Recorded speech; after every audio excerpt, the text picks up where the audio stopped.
Здравствуйте, дорогие пятиклассники! Сәлеметсіңдер. Рада вас я приветствовать.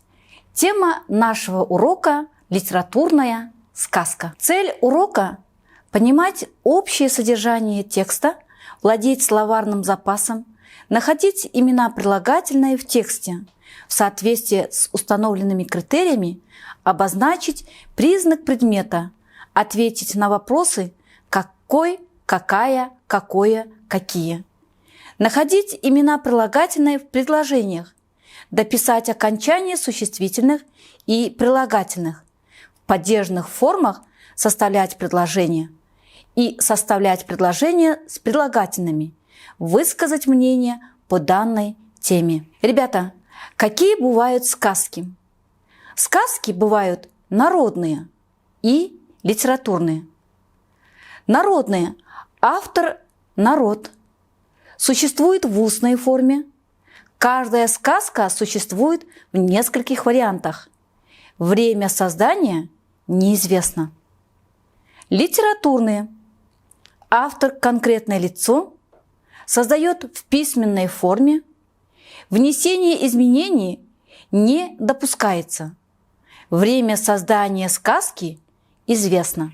А теперь, дети, окунемся в гостях у сказки.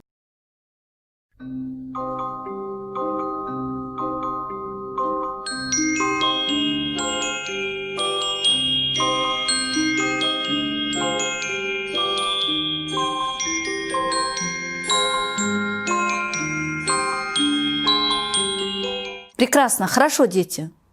А теперь, ребята, внимательно посмотрите, о чем говорят эти имена. Шарль Перро, Ганс Христиан Андерсен, братья Гримм.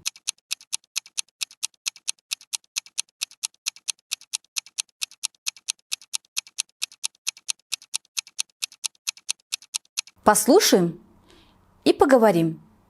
Упражнение 319. Прочитайте названия волшебных предметов из сказок Шарля Перро, Ганса Христиана Андерсена. Угадайте, из какой сказки каждый из них? Какую роль они сыграли в сказке? Волшебная палочка, тыква, хрустальные туфельки, веретено, сапоги, санки, горошина, скорлупа, грецкого ореха, зеркало, крапива, сундук.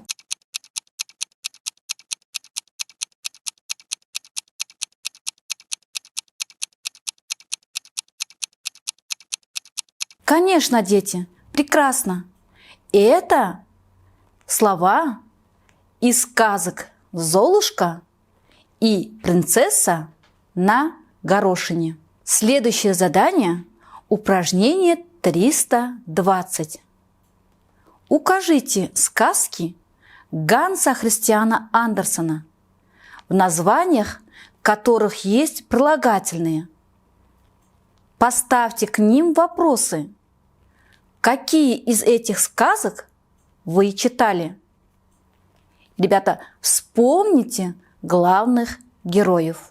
Соловей, новое платье короля, снежная королева, русалочка, дюймовочка, гадкий утенок, дикие лебеди, принцесса на горошине, стойкий оловянный солдатик, Ганс Чурбан, огниво, свинопас.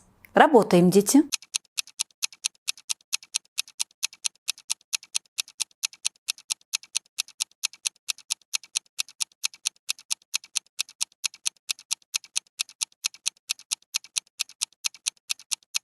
Молодцы, ребята.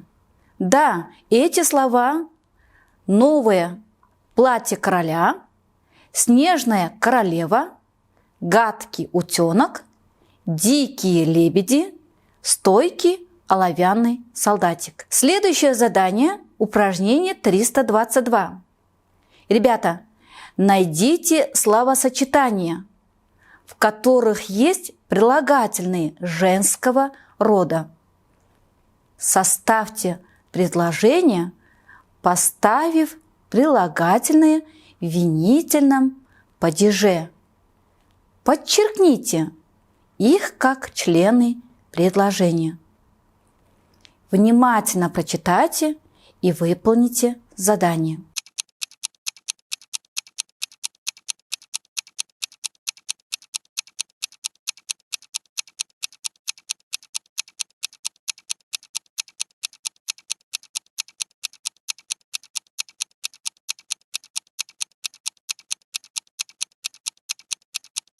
Молодцы, ребята!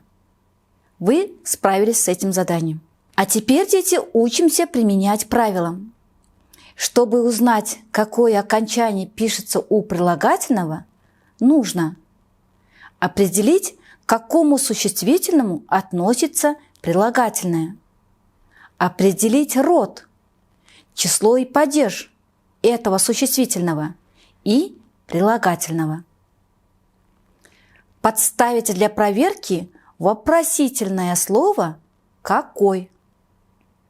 Например, он сделал сказку жанром художественной.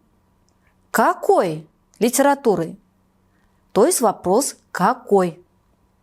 Окончание прилагательного соответствует окончанию вопросительного слова.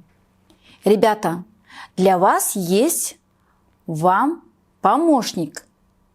Это таблица номер 2 на странице 127.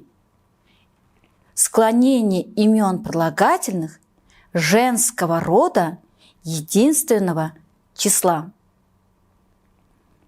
В русском языке 6 падежей.